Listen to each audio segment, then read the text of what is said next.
तकदीर का खेल, एक पारिवारिक कहानी। बात बहुत पुरानी है।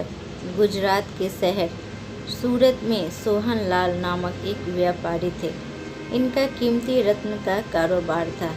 इनका कारोबार दुनिया के कई देशों में फैला हुआ था। पूरे सूरत शहर में इनका मान और सम्मान था। सोहन लाल के दो बेटे थे जिनका नाम रामलाल और श्यामलाल था। रामलाल को दौलत और रुतबे का बहुत घमंड था, जबकि श्यामलाल एक शरीफ और सुलझा हुआ इंसान था। घमंड के साथ साथ रामलाल में ईर्ष्या और बेईमानी जैसे अवगुण भी थे। समय के साथ साथ सोहन लाल की उम्र बढ़ती जा रही थी। ऐसे में उनके दोनों बेटों ने कारोबार में पिता का अधिक से अधिक हाथ बटाना शुरू कर दिया था। कुछ समय के पश्चात सोहन लाल चल बसे और कारोबार का पूरा भार रामलाल और श्यामलाल के कंधों पर आ गया। बड़ा भाई होने के नाते रामलाल ने व्यापारिक फैसलों में अपनी मर्जी की चलानी शुरू कर दी। रामलाल बेईमानी और मक्कारी भरे फैसले लेने लगा। असली रत्न के नाम पर वह नकली रत्न का व्यापार करने लगा, जिससे उसका मुनाफा बढ़ने लगा। इस मुनाफे से उसका बाकी बचा चरित्र भी काला हो गया। दौलत के घमंड में वह परिवार में उन्मादी जैसा व्यवहार करने लगा। दूसरी तरफ शरीफ और सुलझे हुए श्यामलाल को शुरू में रामलाल की बेईमानी का इल्म तो नहीं हुआ, परंतु जब उसने उसके व्यवहार में परिवर्तन देखा तो पूरे माजरे को समझने में उसे ज़्यादा देर नहीं लगी। रामलाल की करतूतों से श्यामलाल को बड़ा दुख हुआ। उसने रामलाल को समझाने और सही रास्ते पर लाने की बहुत कोशिश की, परंतु वह नाकाम रहा। उल्टे रामलाल श्यामलाल से खफा हो गया और व्यापार में बंटवारे का बहाना ढूंढने लगा। बंटवारे में भी उसने बेईमानी की साजिश रची, घर में कलह का माहौल पैदा किया। अंततः रामलाल अपनी साजिश में सफल रहा और श्यामलाल के हिस्से के व्यापार पर भी वह कब्जा कर बैठा।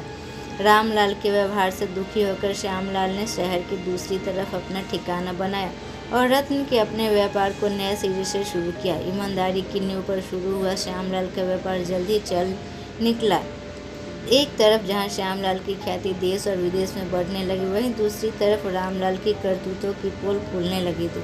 नकली रत्न के व्यापार के कारण रत्न बाजार में रामलाल को साख के जोरदार धक्का लगा और उसके व्यापार का दायरा सिमटने लगा। अंततः नौबत यहाँ तक आ गई कि बाहर क्या, अपने शहर का भी कोई व्यापारी रामलाल का नाम लेने से भी तौबा करने लगा। अब तो नौबत यहाँ तक कि आ गई थी कि रामलाल को धन के अभाव में अपना घर, दुकान, सामान सब तक बेचना पड़ा। जल्दी ही रामलाल के हाथ से सब कुछ निकल गया और वह परिवार सहित सड़क पर आ गया। अब रामलाल को अपने किए पर बहुत पछतावा होने लगा, परंतु उसकी तकदीर ने जो खेल खेल दिया था उसे आसानी से पीछे आना उसके लिए संभव नहीं था। दूसरी तरफ श्यामलाल की तकदीर का खेल था, जिसकी बदौलत वह रंग से राजा बन गया था।